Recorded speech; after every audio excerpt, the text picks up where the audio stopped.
Understanding international relations BA program semester 5 का chapter first what is international relation and the concept of when and where, यानी कि अंतर्राष्ट्रीय संबंध क्या है और कब और कहाँ का जो कॉन्सेप्ट है, जो अवधारणा है, आपको इसको समझाना है।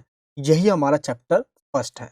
मनीष वर्मा, आप सभी को स्वागत है हमारे चैनल। इस सब्जेक्ट का नाम है अंडरस्टैंडिंग इंटरनेशनल रिलेशंस, यानी कि अंतर्राष्ट्रीय संबंध को समझना। आखिर इस सब्जेक्ट के अंदर हम पढ़ने के वाले हैं। ये रहा हिंदी मीडियम में आपका सिलेबस और ये रहा इंग्लिश मीडियम में आपका सिलेबस। आप जरा इन सिलेबस में देखोगे तो इस पूरे सिलेबस के अंदर हम यही पढ़ने वाले हैं कि आखिर एक देश का रिलेशन किसी दूसरे देश के साथ कैसे बनाया जाता है और इन रिलेशंस के बीच में किन किन चीजों का ध्यान रखा जाता है। और इसी के साथ हम ये भी पढ़ेंगे आखिर इंटरनेशनल ऑर्गेनाइजेशन का क्या कंट्रीब्यूशन होता है, चाहे वो IMF हो गया, वर्ल्ड बैंक हो गया, UNO हो गया, एंड साथ ही कई सारे मूवमेंट भी हुए थे। स्टेट का क्या मीनिंग है, आखिर इंटरनेशनल रिलेशन की शुरुआत कब हुई थी, क्या आज से इसकी शुरुआत हुई है, क्या रिलेशन बनाना जरूरी है, इन सब बातों पर डिस्कशन करेंगे इस पूरे सिलेबस के अंदर। सबसे पहले आपको हर बार की तरह छोटा सा इंट्रोडक्शन देना है टॉपिक का, और इंट्रोडक्शन में आपको क्या बताना है, बहुत बेसिक इंफॉर्मेशन, जैसे अंतर्राष्ट्रीय संबंध का मतलब क्या है। जब दुनिया के तमाम देशों के जो रिप्रेजेंटेटिव है, चाहे वो राष्ट्रपति हो गए या प्राइम मिनिस्टर हो गए, वो एक जगह पे बैठे और सभी देश मिलकर आपस में डिस्कशन करें कि कैसे हम आपस में कोऑपरेशन को बढ़ाएं, सहयोग को बढ़ाएं, कॉन्फ्लिक्ट है तो उसको कैसे खत्म करें, हम अगर ट्रेड एक्टिविटी हो रही है तो ट्रेड एक्टिविटी को कैसे बढ़ाएं, इन्वायरमेंट के मुद्दे पे बात करें तो पोल्यूशन को कैसे कम करें, कैसे हम कार्बन डाइऑक्साइड का प्रोडक्शन कम से कम करें। इन तमाम मुद्दों पे बात की जाती है जिसका संबंध पूरे देशों से होता है, चाहे वो टेररिज्म की बात हो या इन्वायरमेंट की बात हो। तो अंतर्राष्ट्रीय संबंध यानी कि जब एक देश के द्वारा दूसरे देशों के साथ रिलेशन बनाया जाता है, इसी को तो हम अंतर्राष्ट्रीय संबंध कहते हैं। यानी कि जिस देश का बॉर्डर जहां पे खत्म हो रहा है, उसके आस पड़ोस के जितनी भी कंट्री है, अगर वो उनसे भी रिलेशन बना रहा है तो ये पढ़ा जाता है अंतर्राष्ट्रीय संबंध, यानी कि इंटरनेशनल रिलेशन के अंदर। अब यहां पे आपको एक चीज समझना है, इंटरनेशनल रिलेशन यानी कि अंतर्राष्ट्रीय संबंध करता क्या है। इंटरनेशनल रिलेशन को शॉर्ट फॉर्म में IR कहा जाता है। तो IR में इन 4 चीजों की रिलेशन की बात की जाती है। सबसे पहले एक देश का दूसरे देशों के साथ सोशल रिलेशन कैसा है। सोशल का मतलब वहां की सोसाइटी के अंदर जो लोग रह रहे हैं उनका कितना इन्फ्लुएंस है हमारे देश के लोगों के साथ। अगर हम वेस्टर्न कल्चर की बात करें तो अमेरिका, जर्मनी, ब्रिटेन, फ्रांस, इनके कल्चर का इन्फ्लुएंस हमारे देश में है। दैट मीन्स सोशल रिलेशन हम दोनों के बीच में है। इसके बाद पॉलिटिकल रिलेशन, एक सरकार के द्वारा दूसरे देश की सरकार के द्वारा कौन कौन से एग्रीमेंट किए गए हैं, वो समझौते हमारे देश के लिए कितने फायदेमंद है और इससे क्या बेनिफिट होगा दोनों देशों को। तो ये हो गया पॉलिटिकल रिलेशन। और तीसरा है इकोनॉमिक रिलेशन, दोनों देशों के बीच में बिना किसी रोक टोक के अगर व्यापार हो रहा है तो ये बताता है हमें IR, आखिर किस तरीके से ट्रेड एक्टिविटी किया जा रहा है, किन चीजों का व्यापार किया जा रहा है, कितने मिलियन डॉलर्स का व्यापार किया जा रहा है। तो सोशल, पॉलिटिकल और इकोनॉमिक रिलेशन कैसे हैं देशों के बीच में, ये हम स्टडी करते हैं IR के अंदर।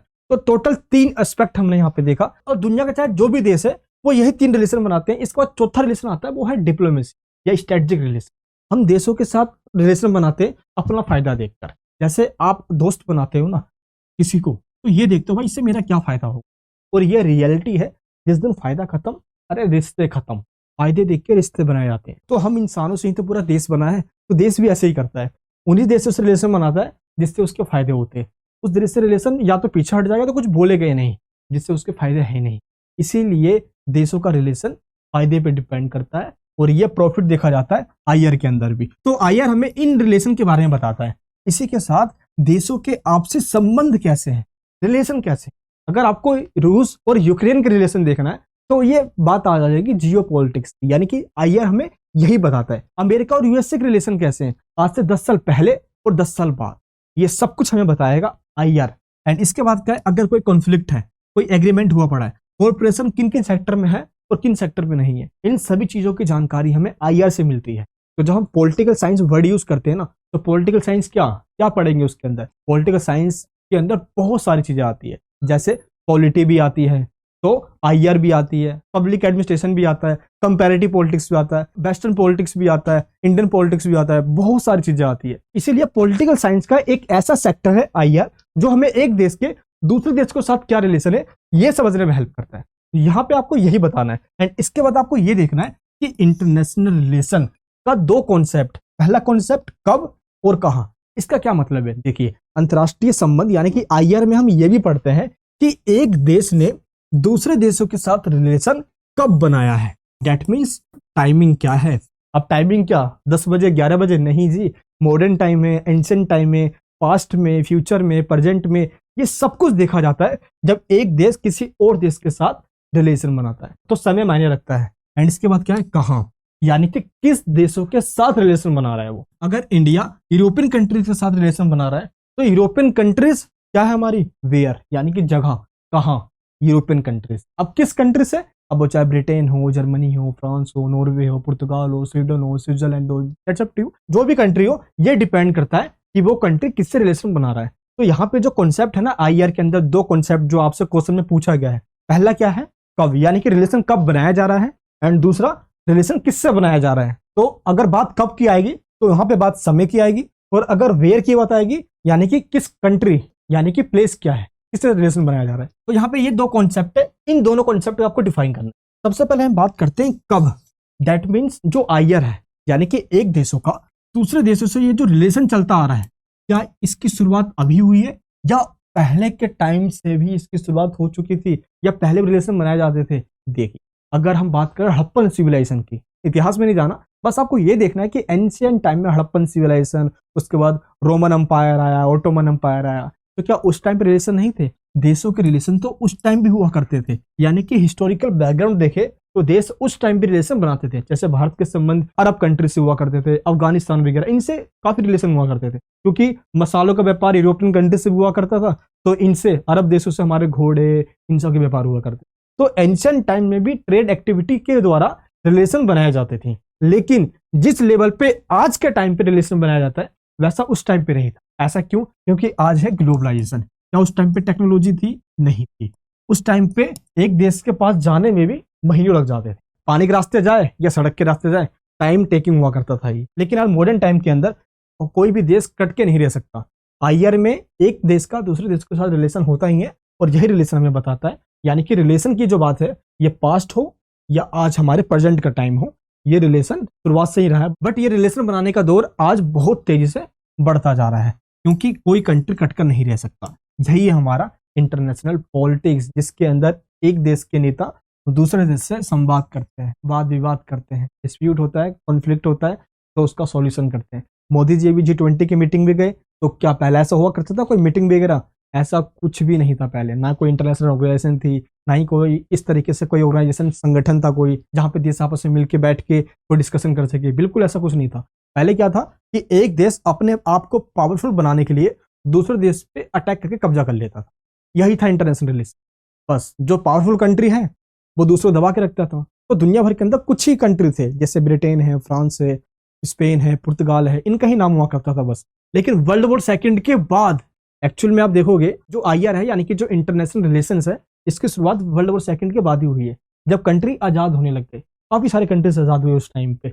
अब आपको पहले ये समझना है कि वर्ल्ड वॉर सेकंड के बाद तो बहुत तेजी से ये फैला, क्या इससे पहले आईआर नहीं था। अभी आपको मैं एक एक करके सबको समझाने वाला हूँ। चलिए पहले हम बात करते हैं इंटरनेशनल रिलेशन की मीनिंग क्या होती है, आखिर अंतर्राष्ट्रीय संबंध की मीनिंग क्या है। देखिए अंतर्राष्ट्रीय संबंध में हमने ये देख लिया कि एक देश दूसरे देशों के साथ कैसे अपना सोशल रिलेशन बनाता है, एक देश की कल्चर को उस देश में कितना फॉलो किया जा रहा है। पहला ये डिपेंड करता है उस देश के साथ हमारे रिलेशन कितने अच्छे हैं। जैसे इंडिया के रिलेशन बहुत अच्छे हैं अरब कंट्रीज के साथ भी, तो वेस्टर्न कंट्री के साथ भी। तो अरब कल्चर के अंदर भी हमारे कई सारी मूवीज वगैरह भी वहां पे काफी रिलीज होती है, उनको पसंद भी किया जाता है। अगर हम बात करें पॉलिटिक्स की, तो इंडिया की बात विश्व मंच पे सुनी जाती है। इंडिया एक प्रोग्रेसिव कंट्री है जो बहुत तेजी से आगे बढ़ रहा है, इसलिए सोशल और पॉलिटिकल ये दो रिलेशन तो बताता ही है आईआर। साथ ही हमें ये भी बताता है कि इकोनॉमिक रिलेशन दूसरे देशों के साथ हमारे कैसे, जो कि अभी मैंने आपको बताया कि 3 एस्पेक्ट है, ये आपको ध्यान रखना है। और इसी के साथ देशों के बीच में हमारे रिलेशन कैसे हैं, कोई वॉर तो नहीं चल रहा, कोई कॉन्फ्लिक्ट तो नहीं है, इन सारे मतभेदों को भी आईआर के अंदर ही स्टडी किया जाता है। तो आईआर का मेन काम यही होता है, देशों के बीच में रिलेशन को स्टडी करना, और ये हमें समझने में हेल्प करता है। इसलिए इस पूरे सब्जेक्ट का नाम है अंडरस्टैंडिंग इंटरनेशनल रिलेशन, अंतर्राष्ट्रीय संबंधों को समझना। और यही समझेंगे हम अंतर्राष्ट्रीय संबंधों के अंदर, अभी आगे आने वाले टॉपिक्स के अंदर, कि अंतर्राष्ट्रीय संबंध वैश्विक राजनीति, ग्लोबल इश्यूज भी सॉल्व करता है, मुद्दों को उठाता है। अब वो कौन कौन से मुद्दे होते हैं, जैसे मान लो कोई इन्वायरमेंट का इशू हो गया या टेररिज्म का इशू हो गया, उन सभी मुद्दों को उठाता है ये। अब यहाँ पे क्या है ना, कुछ थिंकर्स आए जिन्होंने अपने थॉट्स दिए कि आईआर का मीनिंग क्या होता है। अब आंसर में आप खुद बना के लिख लोगे, अच्छा आईआर का मीनिंग ये होता है, रिलेशन बनाया जाता है, रिलेशन किन किन चीजों में बनाया जाता है, सॉल्यूशन भी किया जाता है, वॉर भी देखा जाता है। आपने सब कुछ बता दिया, लेकिन थिंकर के व्यूज नहीं बताया, आंसर गलत हो जाएगा, चाहे कितना भी लिख कर आ जाओ। इसलिए मैं आपको हर क्वेश्चन के अंदर थिंकर्स के व्यूज जरूर बताता हूँ। ये वो थिंकर्स हैं जिन्होंने पॉलिटिक्स में काफी बड़ा कंट्रीब्यूशन दिया है। अब इनमें सबसे पहला नाम आता है पाल्मर और पार्किंस का। इन्होंने बताया कि आईआर का एक्चुअली मीनिंग क्या होता है।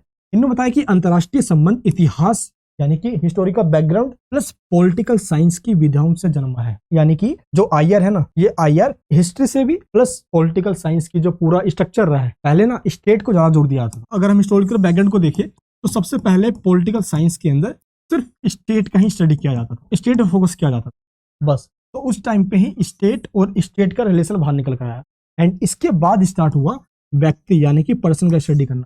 इंडिविजुअल एक पर्सन के क्या राइट्स है, ये डिस्कशन होना स्टार्ट हुआ, तब जाके आईआर की शुरुआत हुई। तो इन दोनों का यहाँ पे यही कहना है कि आईआर पॉलिटिकल साइंस का एक महत्वपूर्ण पार्ट है। एंड इसके बाद देखते हैं राइट के अनुसार, राइट यहाँ पे क्या कहते हैं। इनका यहाँ पे ये कहना है कि आईआर राज्यों के मध्य यानी कि देशों के बीच में जो संबंध बनाए जा रहे हैं सिस्टमैटिक वे में, उनका साइंटिफिक तरीके से स्टडी करना। साइंटिफिक का मतलब क्या होता है, क्या साइंस खोजते हैं उसके अंदर? जी नहीं, उसके अंदर माइनस और प्लस देखते हैं। आखिर एक देश रिलेशन इससे बना रहा है, तो इन दोनों के रिलेशन से दुनिया के और देशों पे क्या इंपैक्ट पड़ेगा। अब मान लो कभी कभार क्या होता है कि एक देश की सरकार चेंज होती रहती है, तो चेंज होने से सरकार यहाँ चेंज हो रही है तो और देशों पे क्या इंपैक्ट पड़ेगा। तो इन सभी चीजों का ही स्टडी किया जाता है आईआर में, और आईआर से हमें यही पता चलता है। अमेरिका के अंदर अभी जो बाइडेन थे, अब ट्रंप फिर से आ गए हैं, तो सरकार बदलेगी तो फॉरेन पॉलिसी बदलेगी। तो फॉरेन पॉलिसी समझने में एक देश का रिलेशन उन देशों के साथ कैसा है हमारा, ये हमें बताता है आईआर। तो ये किसका कहना है? ये कहना है क्विंसी राइट का। अब इसके बाद आते हैं हार्टमैन। अब हार्टमैन का क्या कहना है? इनका कहना है कि एक देश किसी और देश के साथ रिलेशन बनाता है ना, तो वो नेशनल इंटरेस्ट, अपने राष्ट्रीय हित को ध्यान में रख के बनाता है। अब ये नेशनल इंटरेस्ट का क्या मतलब है? इसका मतलब होता है नीड्स, एक देश की जो नीड्स है या उसकी जो सिक्योरिटी है या उसकी जो आजादी है, इन चीजों को वो ध्यान में रखता है। मान लो इसने इससे अपना रिलेशन तो बना लिया, लेकिन क्या पता इससे रिलेशन बनाने टाइम ये भूल गया कि भाई इतना सुपर पावर है कि तेरे को खा जाएगा, तेरे देश के ऊपर हार्म करेगा, तेरे देश को नुकसान पहुंचा सकता है। इसलिए रिलेशन हमेशा उसी से बनाया जाता है जो हमारे देश के लिए फायदेमंद हो, नेशनल इंटरेस्ट हमारा सिक्योर रहे। तो नेशनल इंटरेस्ट वो हर चीज है जो हमारे देश को सिक्योरिटी देती है, ताकि उससे रिलेशन बनाएंगे तो फायदा ही होगा, नुकसान तो नहीं होगा। ये बताता है हमें हार्टमैन। इसके बाद हम बात करते हैं अंतरराष्ट्रीय संबंध के विषय क्षेत्र, that means subjects areas of international relation. International relation के अंदर किन किन चीजों की स्टडी की जाती है? क्या सब कुछ पढ़ा जाता है या इसके भी कुछ एरियाज हैं, कुछ स्कोप है इसके भी? चलिए आपको मैं उस स्कोप के बारे में बताता हूँ। सबसे पहले आईआर स्टडी करता है किन चीजों की? International organisation. अब वो चाहे यूएनओ है, यूनाइटेड नेशन ऑर्गेनाइजेशन। कब बनाया गया था इसको? 24 अक्टूबर 1945 को बनाया गया था। क्यों बनाया गया था? दुनिया भर के अंदर सिक्योरिटी कायम करने के लिए। जैसे वर्ल्ड वॉर सेकंड हो गया था, वैसे ही वर्ल्ड वॉर थर्ड ना होने दे, और अभी तक वर्ल्ड वॉर थर्ड नहीं हुआ है। तो ये हो गया हमारा यूएनओ। इसके बाद यूएनओ कई सारे एजेंसी हैं, जैसे WTO है ना, WHO है, वर्ल्ड हेल्थ ऑर्गेनाइजेशन है, IMF है, वर्ल्ड बैंक है। इनका काम क्या है? इकोनॉमिक एक्टिविटी काफी स्मूथ तरीके से हो, इसके लिए कई सारे एजेंसी हैं, वर्ल्ड लेवल पे एनजीओ वर्क कर रहे हैं। तो अंतरराष्ट्रीय संगठन, इंटरनेशनल जो ऑर्गेनाइजेशन है, ये बताता है हमें आईआर। इन सभी चीजों को हम आईआर में पढ़ते हैं। इसके बाद क्या है? अंतरराष्ट्रीय लॉज। कई सारे इंटरनेशनल लॉज बने हुए हैं। इन लॉज का बनना जरूरी है, क्योंकि देश के अंदर कानून हो देश के अंदर के लोगों के लिए, लेकिन देश के बाहर कानून बनते हैं बाकी सभी देशों के लिए। क्योंकि कई ऐसे एरियाज भी है जो सभी के हैं, जैसे समुद्र का एरिया जो ओशियन है हमारा, इन्वायरमेंट है हमारा, आउटर स्पेस है जो आसमान है, अंटार्कटिका का एरिया है। अब ये किसका है? किसी एक का तो है नहीं, ये पूरे ह्यूमैनिटी का है, सभी देशों का है। इसलिए उन चीजों के लिए कानून बनाया जाता है, उनको कैसे हम सिक्योर करें ताकि कोई हार्म ना पहुंचाए उसको। अब जैसे इन्वायरमेंट का इशू है, टेररिज्म का है, तो इन सब पे जो इंटरनेशनल लॉज बने हुए हैं। ह्यूमन राइट्स का मुद्दा हो गया, ह्यूमन राइट्स का मुद्दा तो सबके लिए है ना। ये जीने का अधिकार किसी देश ने थोड़ी दिया है हमें, राइट टू लाइफ तो हमें भगवान ने दिया है, तो हमारी लाइफ को कोई छीन भी सकता है? जी नहीं। इसीलिए इंटरनेशनल लॉज को पढ़ा जाता है आईआर के अंदर। एंड कहीं वॉर चल रहा है, रूस ने यूक्रेन पे अटैक किया, यही पढ़ा जाता है। अगर इजराइल ने फिलिस्तीन पे अटैक किया तो ये भी पढ़ा जाता है। तो इन सारे वॉर को भी आईआर में ही कवर किया जाता है। इसके बाद डिसआर्मामेंट, इसका मतलब क्या होता है? दुनिया के देश ना ये वेपन्स को प्रमोट ना करें। इसको कहा जाता है डिसआर्मामेंट, निशस्त्रीकरण। जब शस्त्र को प्रमोट ना किया जाता हो एंड इसके बाद अगर किसी देश के अंदर मूवमेंट चल रहा है तो उसको भी कवर किया जाता है आईआर के अंदर। आपको याद होगा 2010 और 2011 के अंदर क्या हुआ था। जो ये अरब कंट्री है ना, ये टूनिसिया वगैरह हो गया या मोरक्को हो गया या सीरिया इराक ईरान हो गया, इन सभी कंट्रीज में क्या हो रहा था कि इनका जो राजा था, जो प्रधानमंत्री राष्ट्रपति है, जो देश का नेता है, वो काफी करप्टेड था। वो डिक्टेटरशिप के साथ वो कानून बना रहा था, देशों पर अत्याचार कर रहा था। सभी लोगों ने मिलकर करप्शन के खिलाफ आवाज उठा दी और फुल आंदोलन किया। इसको कहा गया अरब स्प्रिंग। ये सभी देश आपस में मिलकर जो अरब कंट्रीज है, ताकि करप्शन को मिटाया जा सके। और इस तरीके से इन चीजों को भी कवर किया जाता है आईआर के अंदर। ये सब पढ़ेंगे अभी हम आगे आने वाले टॉपिक के अंदर। नेक्स्ट है एमएनसी। एमएनसी का मतलब क्या होता है? Multinational company. ये कंपनी होती तो किसी एक देश की है, लेकिन दुनिया के तमाम देशों के अंदर जाके ये अपनी कंपनी खोल के वहां भी ट्रेड करती है। आपने नाम सुना एमएनसी का? एमएनसी क्या होती है? अरे एमएनसी, आपने पेप्सी पिया है? अरे पिया है, पेप्सी, कोको कोला, डोमिनोज के पिज्जा आपने खाए होंगे। ये सब क्या है? ये सब एक मल्टीनेशनल कंपनीज है जो किसी एक देश में नहीं होती। ये दुनिया के लगभग 190 कंट्रीज में है। इसको कहते हैं एमएनसी। तो एमएनसी को भी पढ़ा जाता है आईआर के अंदर, क्योंकि आईआर में टॉपिक आता है ग्लोबलाइजेशन का। ये सारे ग्लोबलाइजेशन के पास आज ग्लोबलाइजेशन की वजह से ही दुनिया में बिना किसी रोक टोक के ट्रेड यानी कि व्यापार हो पा रहा है। ये हमें बताता है। दुनिया भर के देश आज एक गांव बन चुके हैं। क्यों? क्योंकि आज दुनिया की कहीं की भी इंफॉर्मेशन आप चुटकी में ले सकते हो, व्यापार कर सकते हो, घर बैठे आप पैसा कहीं इन्वेस्ट कर सकते हो। दुनिया क्या बन चुकी है? ग्लोबल विलेज बन चुकी है। इसीलिए इंफॉर्मेशन चुटकी में निकाली जा सकती है। आप कहीं भी जाना चाहो तो रातों रात जा सकते हो। तो आज टेक्नोलॉजी, कम्युनिकेशन, इन सब चीजों में आसानी हो गई है, जिस वजह से ग्लोबलाइजेशन आया है और पूरी दुनिया ग्लोब बन गई है। इसलिए इंटरनेशनल ऑर्गेनाइजेशन को भी स्टडी किया जाता है इसमें। जैसे आईएमएफ हो गया, इकोनॉमिक एक्टिविटी को स्मूथ करने के लिए हेल्प करता है, लोन भी देता है। वर्ल्ड बैंक हो गया या डब्ल्यूटीओ हो गया, ट्रेड एक्टिविटी और ट्रेड लॉज बनाने के लिए। तो ये सारे संगठन भी स्टडी किए जाते हैं आईआर के अंदर, क्योंकि इनका काम सिर्फ एक देश के लिए नहीं है ना, सभी देशों के लिए। इसलिए इन संगठनों का भी इसमें स्टडी किया जाता है। नेक्स्ट क्या है? अंतरराष्ट्रीय संबंध के प्रमुख सबसे लोकप्रिय परंपरागत दृष्टिकोण। That means the most popular traditional view of international relation. अब आपको बताने के कई सारे ऐसे अप्रोचेस हैं, दृष्टिकोण है, यानी कि नजरिए हैं, जो हमें बताते हैं कि आईआर का मतलब क्या होता है या आईआर में क्या होना चाहिए। तो अलग अलग थ्योरीज ने अपने अकॉर्डिंग डिफाइन किया है। अब मैं आपको एक एक करके उन तीनों थ्योरीज के बारे में बताऊंगा, क्योंकि टोटल 3 थ्योरीज हैं जो आईआर को डिफाइन करते हैं अपने अकॉर्डिंग। जैसे किसी पर्टिकुलर टॉपिक पे आपका व्यू अलग होगा, आपके बगल वाले का व्यू अलग होगा, आपके उसके बगल वाले का व्यू अलग होगा, तो सबके थॉट्स अलग अलग हो सकते हैं। वैसे ही सेम आईआर का मतलब क्या होता है, इसको लेकर भी पॉलिटिकल साइंस या इंटरनेशनल रिलेशन के अंदर 3 अलग अलग अप्रोचेस हैं। हम पढ़ेंगे अब उन अप्रोचेस के बारे में। सबसे पहली थ्योरी है वो है यथार्थवाद, दैट मीन्स रियलिज्म। इस अप्रोच या इस थ्योरी के अकॉर्डिंग ये है कि अंतरराष्ट्रीय संबंध में कोई केंद्रीय सत्ता नहीं हो, यानी कि दुनिया भर के अंदर देश तो हैं और हर एक देश का अपना चीफ होता है, चाहे वो प्राइम मिनिस्टर हो या राष्ट्रपति हो। ऐसा ही है, भारत के चीफ भारत के प्रधानमंत्री हैं, अमेरिका के चीफ अमेरिका के राष्ट्रपति हैं। तो सभी देश को अपने चीफ है, तो वो अपने देश का चीफ है, ना कि वो इस देश का चीफ है, ना कि वो इस देश का चीफ। अब आईआर में रियलिज्म ये कहता है कि दुनिया में कोई ऐसी पावर नहीं है जो इन सब के लिए एक कानून बना सके। इसीलिए हमेशा से वॉर, दैट मीन्स युद्ध की कंडीशन बनी रहती है। कब कौन किस कंट्री पे अटैक कर दे अपने पावर को बढ़ाने के लिए, ये कुछ भी नहीं पता। इसी वजह से रूस ने यूक्रेन पे अटैक किया, इजराइल फिलिस्तीन पे अटैक करता रहता है। दुनिया भर के अंदर छोटे मोटे युद्ध, जिस टाइम आप इस वीडियो को देख रहे हो ना, युद्ध चल रहे हैं। ये रियलिज्म यानी कि ये है यथार्थवाद की अप्रोच। ये कहता है कि आईआर के अंदर ऐसे ऐसे युद्ध चलते रहते हैं क्योंकि कोई सेंट्रल पावर नहीं है जो इन चीजों को रोक सके। तो ये हो गया यथार्थवाद। अब इस यथार्थ का मतलब होता है रियल, जो सच में रियलिस्टिक लगे। जैसे आपको मैंने ये बताया, आपके माइंड में ये आया ना कि हाँ ऐसा तो हो ही रहा है, वोट तो चल ही रहा है, इसलिए ये चल रहा है क्योंकि कोई सेंट्रल पावर नहीं है। अब आप कहोगे है ना यूएनओ, यूएनओ की भी तो रुकवा सकता है। यूएनओ के हालात ठीक सेम वैसे ही हैं जैसे एक टाइम पे एक बूढ़े इंसान की हो जाती, वो कुछ भी कहता रहे तो फॉलो ही नहीं करता। क्या पता वो सही कह रहा हो, वो सिक्योरिटी या बिजनेस की बात कर रहा हो, फिर भी बूढ़े बुजुर्ग की बात हम छोड़ देते हैं, इग्नोर कर देते हैं। सेम यूएनओ की हालत ऐसी बनी हुई है इस टाइम। अब यूएनओ कुछ नहीं कर सकता, इसलिए कोई सेंट्रल पावर नहीं है, ये कहना है यथार्थवाद। दुनिया भर के अंदर वॉर, ये जो छोटे छोटे वॉर है ना, ये चलते रहते हैं। अब यथार्थवाद यहाँ पे एक बहुत बड़ी बात कहता है। ये क्या कहता है कि दुनिया भर के अंदर जो कंट्री रिलेशन बना रहे हैं ना एक दूसरे के साथ, वो हमेशा प्रॉफिट देख के बनाते, फायदा देख के बनाते। जिस दिन इस कंट्री का इससे प्रॉफिट खत्म, यानी कि कोई भी आपका परमानेंट फ्रेंड नहीं है, कोई दोस्त नहीं है परमानेंट, भाई हाँ तूने दोस्त बनेगा तो हाँ भाई 7 फेरे ले लूं तेरे साथ, 7 जन्म तक साथ रहूंगा, ऐसा नहीं है कोई भी। आज दोस्त है तो कल दुश्मन हो सकता है, और जो आज दुश्मन है वो कल दोस्त हो सकता है। आईआर के अंदर ये बताता है रियलिज्म की थ्योरी। ये सारी बात मैं नहीं बता रहा, ये थ्योरी बता रही है कि आईआर में देशों की कंडीशन इस लायक हो चुकी है। सभी कंट्री अपने बॉर्डर को एक्सपेंड करना चाहते हैं, अपने आप को पावरफुल बनाना चाहते हैं। अमेरिका, इधर देख लो आप, चाइना चाहता है अमेरिका से आगे निकलना, पर अमेरिका चाहता है चाइना को पावरफुल बनने से रोकना, वरना अमेरिका को कौन पूछेगा।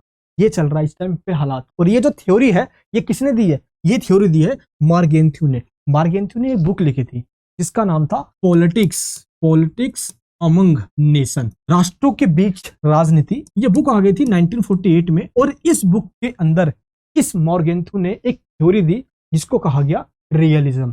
इसके बाद इस थ्योरी को कंटिन्यू करता है केनेथ वोल्टेज। तो इस केनेथ वोल्टेज के द्वारा रियलिज्म की थ्योरी कंटिन्यू कर दिया गया। लेकिन ये था रियलिज्म की थ्योरी जो रियलिज्म कहता है। नेक्स्ट क्या है? उदारवाद यानी कि लिबरलिज्म। ये बोलता है कि ऐसा नहीं है, ये रियलिज्म को क्रिटिसाइज करता है। ये बोलता है कि है ना, सेंटर पावर है, एक सुप्रीम पावर है जो देशों को रेगुलेट कर सकती है। इसका क्या कहना है कि अगर देश आपसी सहयोग करे, आपस में एक दूसरे को कॉपरेट करे, और साथ ही जो इंटरनेशनल ऑर्गेनाइजेशन है, अगर हम इसकी बातों को माने तो शांति बनाई जा सकती है। अब इंटरनेशनल ऑर्गेनाइजेशन में यूएनओ है। तो जो उदारवाद है ना, ये बोलता है शांति है दुनिया भर के अंदर, कहीं वॉर की कंडीशन नहीं।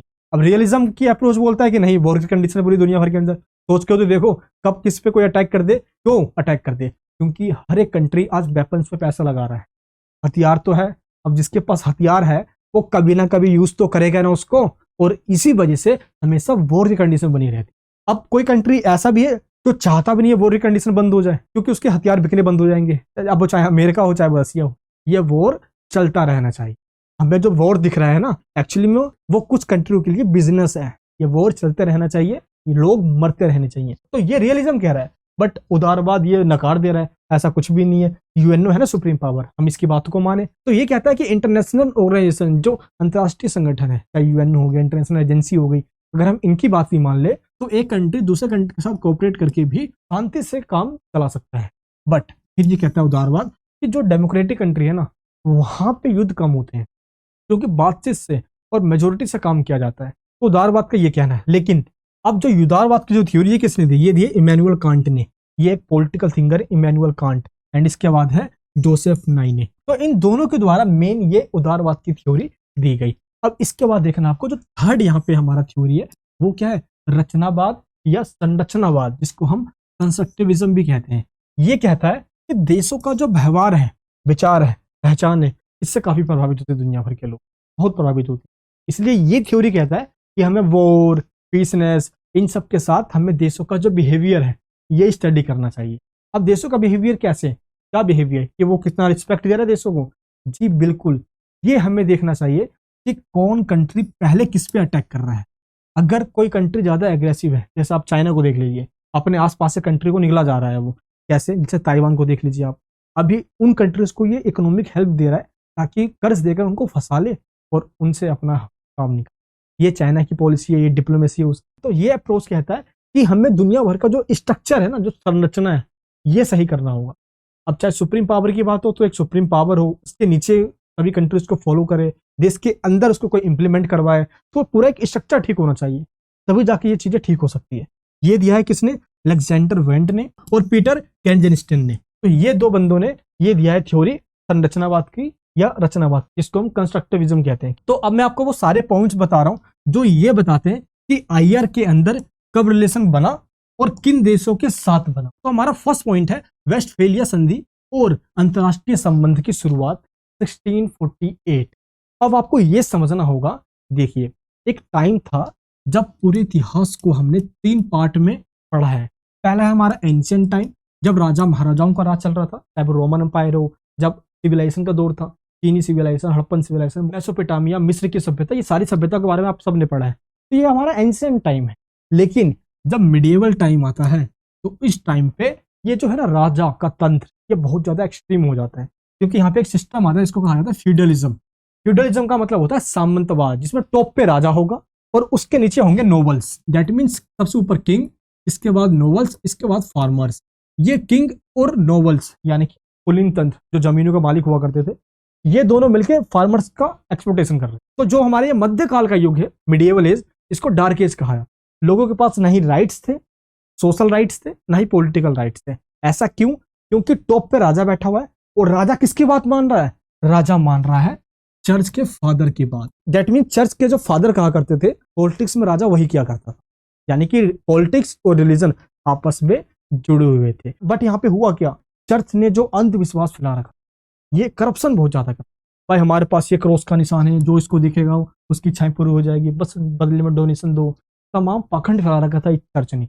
तो चर्च यानी कि क्रिश्चियनिटी और पूरे दुनिया भर के अंदर एक ही क्रिश्चियन धर्म था, वो था कैथोलिक धर्म। सभी लोग कैथोलिक थे। लेकिन जितने भी ये चर्च थे, ये कैथोलिक चर्च वाले, ये जो करप्शन कर रहे थे, ये दुनिया को नजर आने लग गया। क्योंकि एक बंदा था जिसका नाम था मार्टिन लूथर। मार्टिन लूथर ने क्या किया? इस मुद्दे को आगे बढ़ाया ताकि धर्म में सुधार हो सके। फिर यहां से कॉन्सेप्ट निकल कर आया रिफॉर्मेशन। अब यहां पे बात होती है मिडिएवल एज से निकलना है और हमें मॉडर्न एज में आना है, आधुनिक युग में आना है। आधुनिक युग में क्या हुआ? पॉलिटिक्स और रिलीजन जो आपस में पहले एक हुआ पड़ा था, इन दोनों को सेपरेट किया गया। भाई धर्म तो अपनी जगह पर है, पॉलिटिक्स में राजा वही करेगा जो लोगों की नीड्स होगी, दोनों सेपरेट हो गए।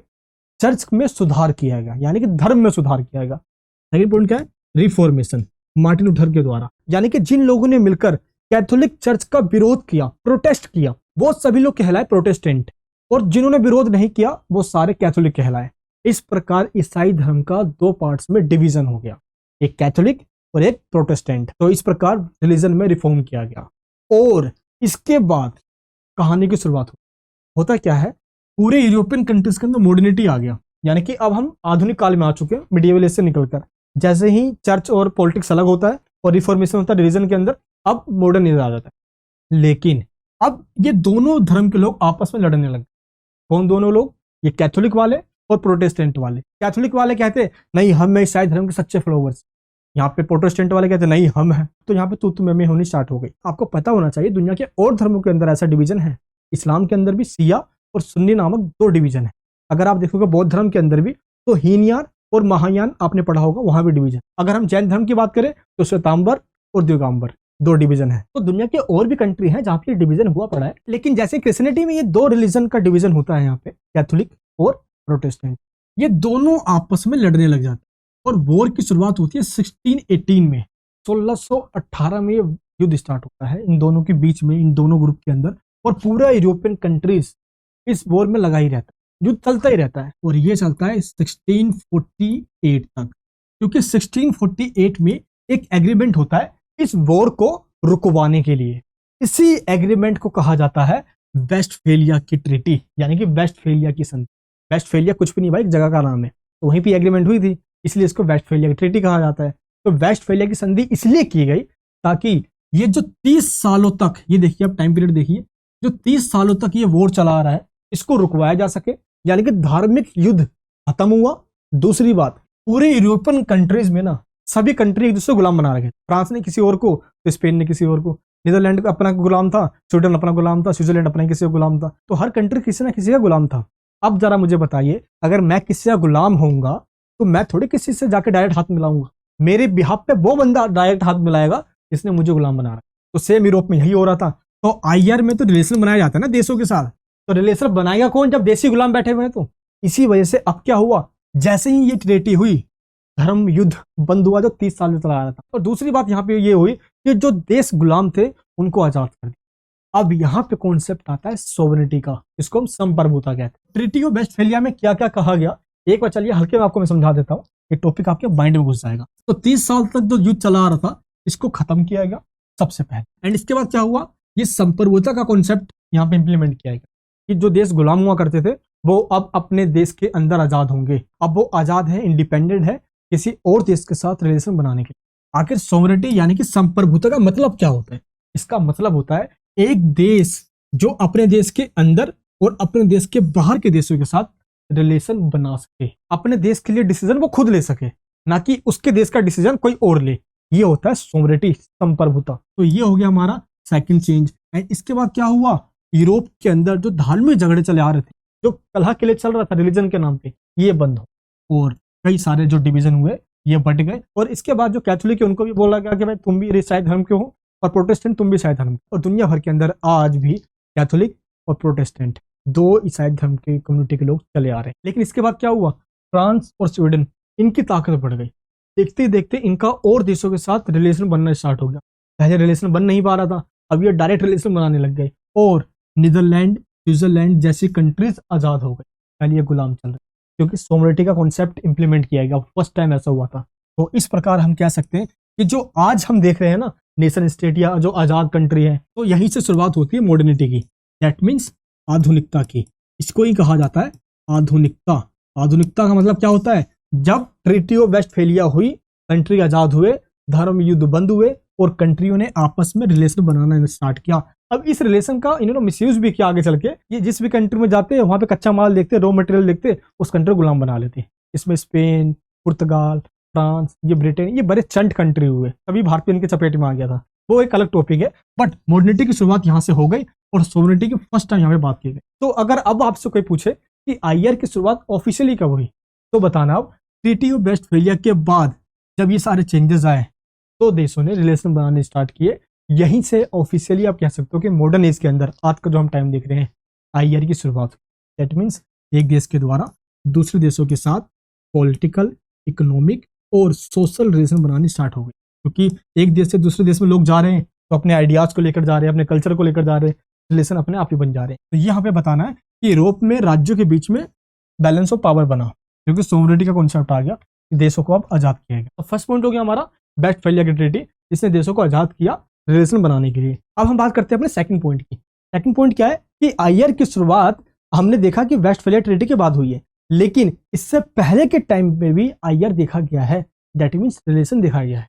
जैसे प्राचीन टाइम में व्यापार के लिए एक देश से दूसरे देश के अंदर लोग जाया करते थे। जब हम बात कर रहे हैं कब की, क्योंकि जो हमारा मेन पॉइंट चल रहा है वो कौन सा पॉइंट चल रहा है ये आपको पता होना चाहिए। इतिहास में कब, दैट मीन्स किन किन टाइम में या किस समय में हमने रिलेशन बनाते हुए देशों को देखा है। तो हमने मॉडर्न टाइम में, यानी जो आधुनिक समय है हमारा, इस टाइम में हमने देखा कि उन्होंने वेस्टफेलिया ट्रीटी के बाद बनाया है। तो इसी से हमारा टॉपिक क्लियर होता जाएगा कि कब कब बना रहे हैं और किन देशों से बनाया जा रहा है। अब हम देखेंगे यहाँ पे सेकंड पॉइंट, वो है प्राचीन व्यापारिक मार्ग और सांस्कृतिक संबंध, यानी कि एंशिएंट ट्रेड रूट्स हुआ करते थे। अगर आप देखोगे तो भारत और चाइना के ट्रेड हुआ करते थे कई अरेबियन और यूरोपियन कंट्रीज के साथ। जैसे यूरोपियन कंट्रीज तो भारत से मसाले लेके जाया करते थे, खूब डिमांड थी भारत के मसालों की। यहाँ के लोग मसाले खा के और सरप्लस यहाँ से लेकर जाके ऊंचे दामों, हैवी प्राइस पे बेच दिया करते। यूरोपियन कंट्रीज को मसालों का स्वाद नहीं था भाई, वहां पे वो चिकन भी खाते तो काट के ऐसे ही खा जाया करते थे नमक डाल के। मसालों को इतना ज्ञान नहीं था। भारत मसालों का जनक है भाई, पूरी दुनिया भर के अंदर भारत मसालों के लिए फेमस था। रोमन एम्पायर भी काफी ट्रेड हुआ करता था भारत का। तो इस टाइम भी अंतरराष्ट्रीय संबंध देखे जाते थे। तो सिल्क रूट जो है ये एक ऐसा रूट है जो एशिया को अफ्रीका और यूरोपियन कंट्री से जोड़ देता है। तो यही वो सिल्क रूट है जिससे ट्रेड एक्टिविटी हुई और यहीं से हमारा अंतरराष्ट्रीय संबंध बनता हुआ चला गया। तो जब हम बात व्हेन यानी कब की कर रहे हैं, तो वेस्टफेलिया ट्रीटी मॉडर्न एज में है, तो एंशिएंट टाइम में सिल्क रूट है देशों का रिलेशन बनाने के लिए। समझ में आ गया आपको? तो एंशिएंट सिल्क रोड के द्वारा जो ट्रेड एक्टिविटी हुई, इससे देशों के बीच में रिलेशन बढ़े। तो इंटरनेशनल रिलेशन का जो नेटवर्क है, जो पूरा स्टेप है, ये स्टेप बाय स्टेप डेवलप हुआ है। एंशिएंट टाइम में हमने देखा सिल्क रोड और मॉडर्न एज में हमने देखा वेस्टफेलिया की ट्रीटी। तो इन दोनों का बहुत बड़ा कंट्रीब्यूशन है। मिडिवल एज के अंदर पूरा डार्क एज था, तो उतना वहां पे रिलेशन नहीं चल रहा था देशों के बीच में। ठीक है, अब यहाँ पे कहना है क्रिस्टोफर बैकविथ का। इनका क्या कहना है कि सिल्क रोड केवल व्यापार का रास्ता नहीं था, सिर्फ ट्रेड करने के लिए लोग वहां से नहीं जाते थे, यहाँ से एक बड़े समाज, इकोनॉमी, पॉलिटिकल आइडियाज का भी आना जाना लगा रहता। अब लोग यहाँ से जा रहे हैं तो क्या अपने आइडियाज को छोड़कर जाएंगे, अपने कल्चर को छोड़कर जाएंगे? अरे कल्चर आइडिया सब साथ ही तो जाएगा। तो इनका भी जाना आना लगा रहता था, आइडियाज यहीं से देशों में पहुंचती थी। नेक्स्ट क्या है, बैकविथ यहाँ पे क्या कहते हैं, इनका कहना है कि मध्य एशिया के साम्राज्य वास्तव में सिल्क रोड के असली केंद्र, क्योंकि आप देखो जो ट्रेड हुआ करता था, ये जो मिडिल ईस्ट के कंट्रीज है, इनसे ज्यादा हुआ करता। आपने मूवीज वगैरह में देखा होगा, इन सिल्क रूट से ये जो ऊंट है ना, इन पे लोग सामान लाद के लेकर जाया करते। तो ये जो एक्टिविटी चल रही है, ट्रेड एक्टिविटी, ये उस टाइम से चला आ रहा है। इसलिए बैकविथ ने यहाँ पे कहा कि जो सेंट्रल एशियन कंट्रीज हैं, ये सेंटर है भाई इस ट्रेड एक्टिविटी के। मिडिल ईस्ट कंट्रीज से ही ज्यादा ट्रेड हुआ करता था। तो सबसे पहला एंशिएंट टाइम में कब बनाया गया? सिल्क रूट के द्वारा। यहाँ से इंटरनेशनल रिलेशन बने। मॉडर्निज्म कब बना? मॉडर्निज्म कब बना जल्दी बताओ, कमेंट करो फटाफट कमेंट करो। मैं सारे पॉइंट आपको यही याद दिला दूं, वेस्टफेलिया की ट्रीटी के द्वारा। तो 2 पॉइंट हमने देख लिए कब कब रिलेशन बने हैं। अब हम देखेंगे तीसरा, जब देश आपस में धर्म के प्रसार के लिए जाया करते थे तो उस टाइम भी आइडियाज का एक्सचेंज होना रिलेशन बनाने का ही तो एक एग्जाम्पल है। कब कब हुआ? देखिए, आपने पढ़ा होगा बौद्ध धर्म के बारे में, तो बौद्ध धर्म का प्रचार पूरी दुनिया भर के अंदर हो। हालांकि बौद्ध धर्म भारत, पूरा तिब्बत, इधर पूरा चीन देख लीजिए आप, कई देशों के अंदर बौद्ध धर्म का प्रचार हुआ, इसलिए आज बौद्ध धर्म काफी फेमस। तो उस टाइम से ही बौद्ध भिक्षु जो हुआ करते थे वो अलग अलग देशों के अंदर जाया करते थे धर्म का प्रचार किया। तो सिर्फ बौद्ध धर्म ही नहीं, अब ईसाई धर्म को देख लीजिए। आज दुनिया भर के अंदर सबसे बड़ा धर्म कौन सा है? ईसाई धर्म है। क्यों बड़ा है वो? क्योंकि सबसे ज्यादा लोग ईसाई धर्म को मानने वाले हैं। इसके बाद मुस्लिम धर्म है, इसके बाद हिंदू धर्म। तो ये आपका ध्यान रखना है।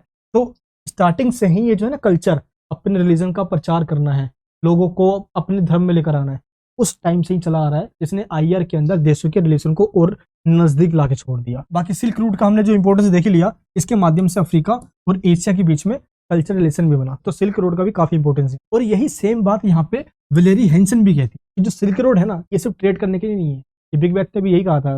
इनका कहना है कि इन सिल्क रोड के द्वारा जो लोग जाया करते थे वो अपने आर्ट, रिलीजन, आइडियाज, इनका भी एक्सचेंज किया करते थे।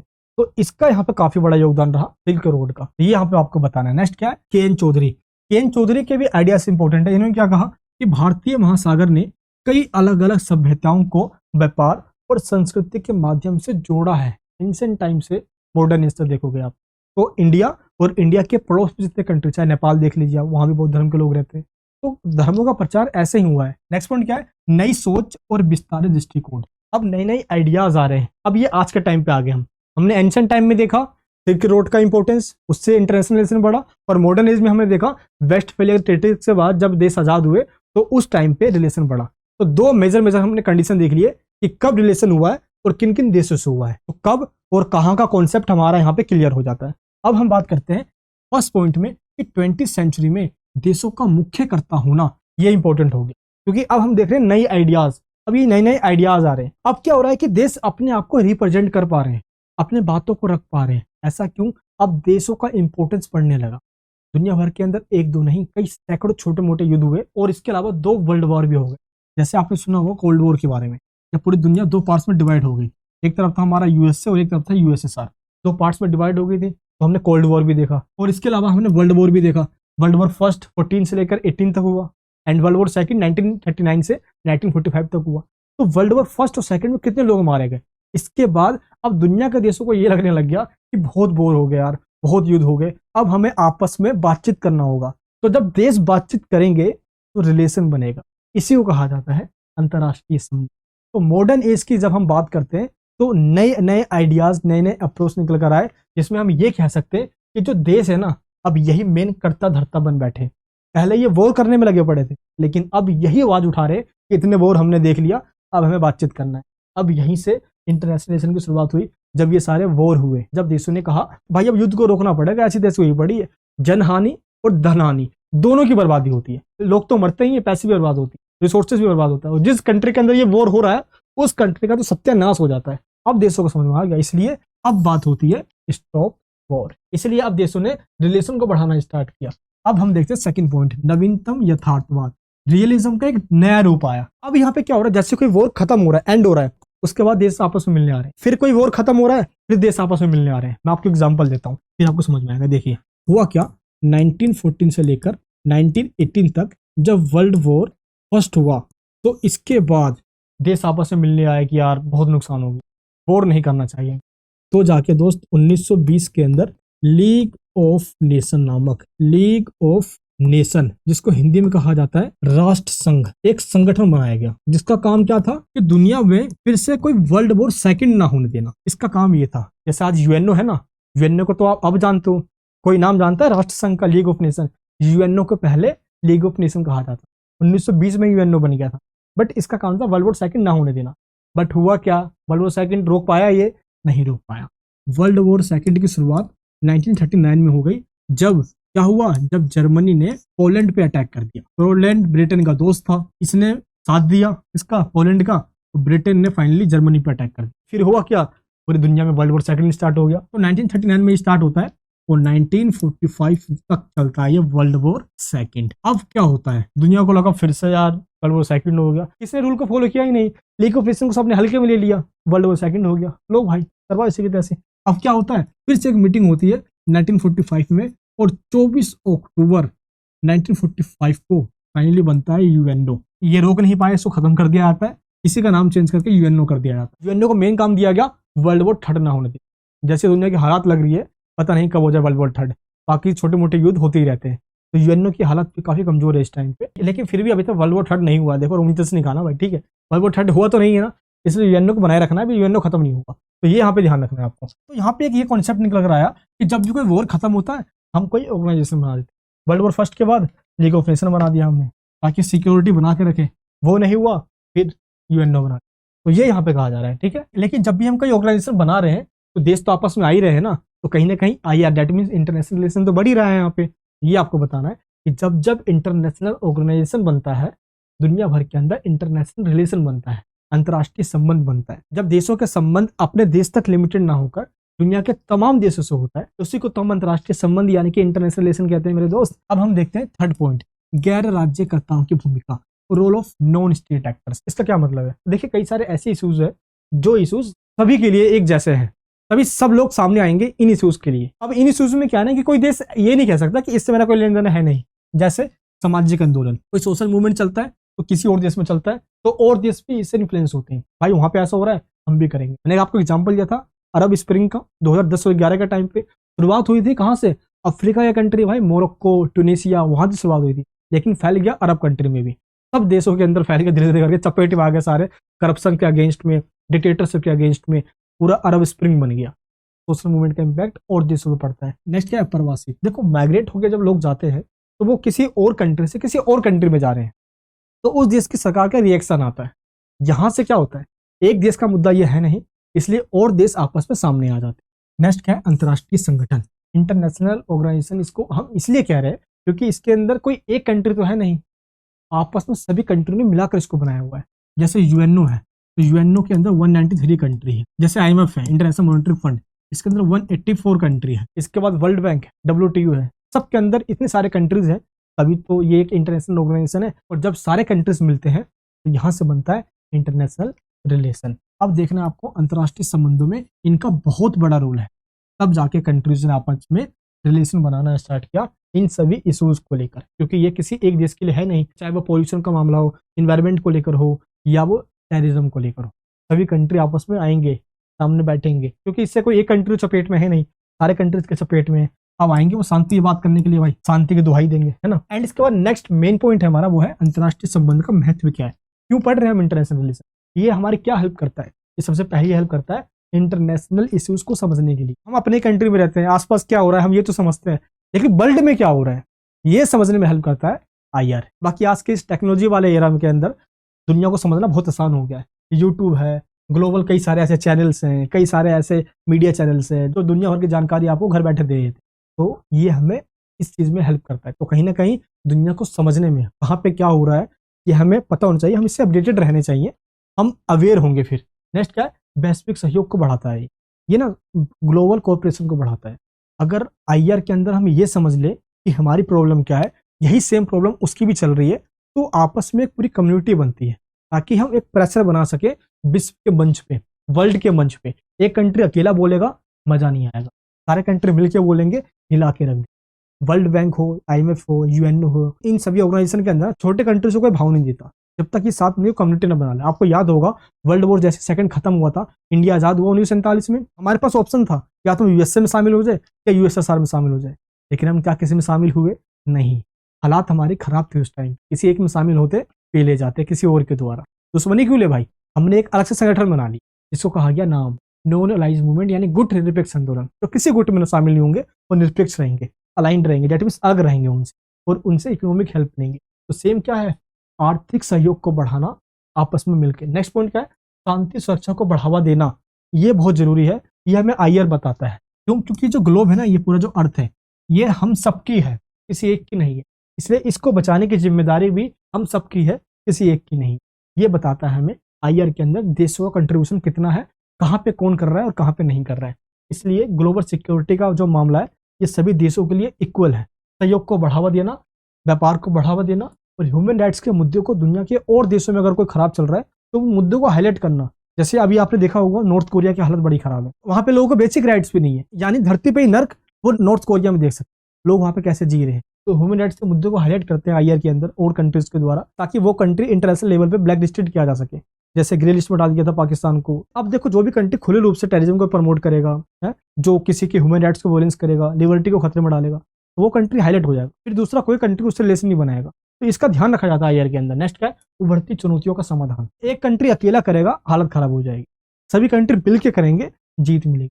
कोरोना वायरस आया, सभी कंट्री ने एक दूसरे की हेल्प करी, ये भूल कर कि वो मेरा दुश्मन है या दोस्त, लेकिन हेल्प करनी है ह्यूमैनिटी के नाते।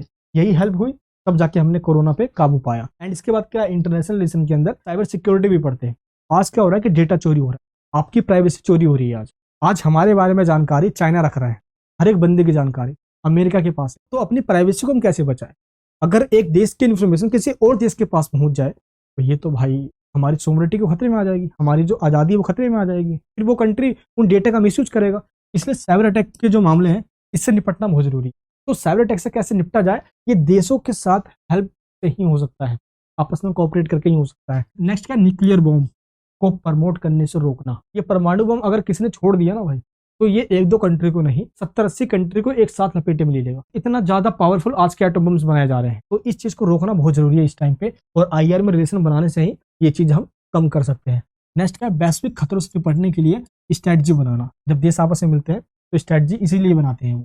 तो वैश्विक गतिशीलता में योगदान। आज एक देश के लोग दूसरे देश में जा रहे हैं, क्यों जा रहे हैं? आज रिलेशन सही हो रहे तभी तो जा रहे हैं। अगर एक देश ने ये कह दिया कि उससे रिलेशन हमारे सही नहीं है, वहां के लोग हमारे देश में नहीं आएंगे, तो भाई जाके दिखा दो, फिर रिलेशन सही होगा तभी तो आवाजाही होगी भाई। इसलिए आज के टाइम पे कंट्रीब्यूशन बहुत ज्यादा हो रहा है आईआर का ग्लोबल मोबिलिटी में, आवाजाही में, लेन देन में। इसलिए आज टेक्नोलॉजी हो गया, आइडियाज हो गए, कल्चर हो गए, ये बहुत तेजी से आवाजाही भी हो रही है और संबंध अच्छे हो रहे हैं। तो आईआर के अंदर आज देशों के बीच में सहयोग बन पा रहा है, तो इसका रीजन लोगों का आना जाना ही है, जिसकी वजह से आज एक कंट्री के लोग दूसरे कंट्री से अपने आप को कनेक्टेड फील करते हैं। तो इस प्रकार कंक्लूजन में कहा जा सकता है कि अंतर्राष्ट्रीय संबंध यानी कि इंटरनेशनल रिलेशन की शुरुआत कब होती है और किस किस देशों के साथ रिलेशन बनाए जाते हैं स्टार्टिंग में, ये हमने देखा।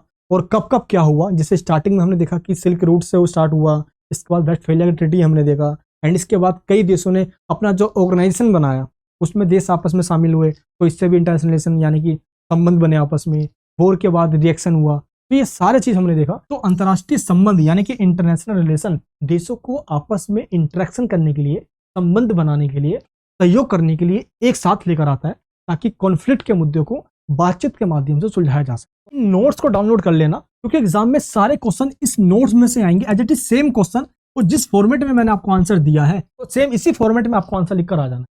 ये पढ़ने में आपको 15 से 20 मिनट लगेगा और सारे एग्जाम आपके बहुत बेहतरीन जाएंगे। नोट्स को डाउनलोड करने का लिंक इस वीडियो के नीचे डिस्क्रिप्शन बॉक्स के अंदर है, क्लिक कीजिए और नोट्स को डाउनलोड कर लीजिए। चैनल पे नए हो तो प्लीज चैनल को सब्सक्राइब कर लेना, ऐसे वीडियोस पूरे यूट्यूब पर कहीं नहीं मिलती।